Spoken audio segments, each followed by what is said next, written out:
acredito que um ativo, seja uma ação, um título público ou uma ação, um fundo imobiliário, deveria valer os fluxos de caixa do futuro trazidos a valor presente e ajustados a alguma taxa de risco, né? Para os fundos imobiliários, poderia ser os dividendos mensais. Para as ações, poderia ser os dividendos ou os fluxos de caixa da própria empresa. Para o título público, poderia ser os cupons, né, os pagamentos e tal, trazidos a valor presente. O problema das ações, eu não vou dizer o problema, mas uma característica das ações, diferente dos títulos públicos e até dos fundos imobiliários, é que o payout, né, não é elevado, não é próximo de 100%.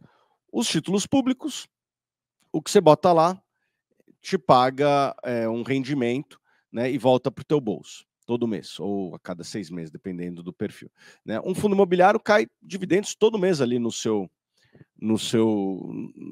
caixa, né? Lembrando que nem todo dividendo ele é consequência da geração de caixa perpétuo, né? E uma ação, o problema é que tem muitas empresas que estão em processo de investimento e tal, e você não consegue ter uma noção no curto prazo, muitas vezes, só olhando o dividendo, do que é a real geração de caixa de um ativo. Então, eu acredito que uma das formas para você analisar ações seria trazer os fluxos futuros ao presente, só que no curto prazo, Baroni, é um pouco diferente de fundo imobiliário. Você não consegue saber qual que vai ser o dividendo da Petrobras no mês de dezembro, né? No mês de dezembro você consegue ver, mas sei lá, em fevereiro, hoje você não tem visibilidade, né? Você não sabe nem se vai pagar dividendo, ou mesmo de um Itaú, né? Um fundo imobiliário, você sabe que ele vai ser obrigado a pagar 95% do caixa todo semestre, e na prática todo mundo paga quase tudo que dá todos os meses. Então, eu acredito que as pessoas, na hora de analisar ações, uma das formas, para mim, uma das melhores formas, é você ver quanto que aquele negócio gera de caixa se fosse distribuir tudo para o cotista. Quanto que daria para pagar de dividendo? E comparar com um título de longo prazo, né? Uma NTNB lá de 2050, 55 e tal. E hoje as ações estão muito baratas, os fundos imobiliários estão muito baratos também.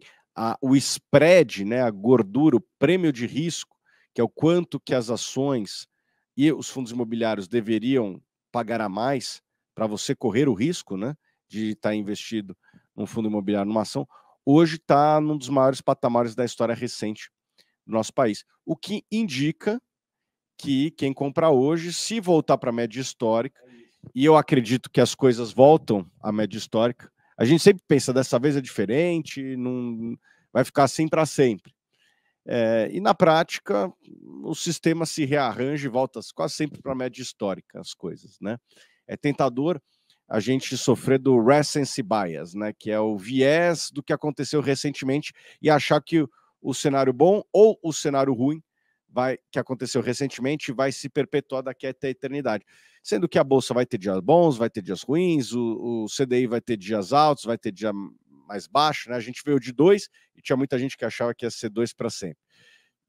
Estamos em 14, tem muita gente que é 14 para sempre. E não é bem assim. A verdade talvez esteja no meio termo, né? E a tendência é que a gente regrida à média histórica em algum momento, e na hora que isso acontecer, as ações e os fundos imobiliários provavelmente vão se valorizar como um todo. Até só queria tirar um ponto sobre ações, que é bem relevante também, porque esse juros alto ele acaba por impactar o resultado financeiro das empresas.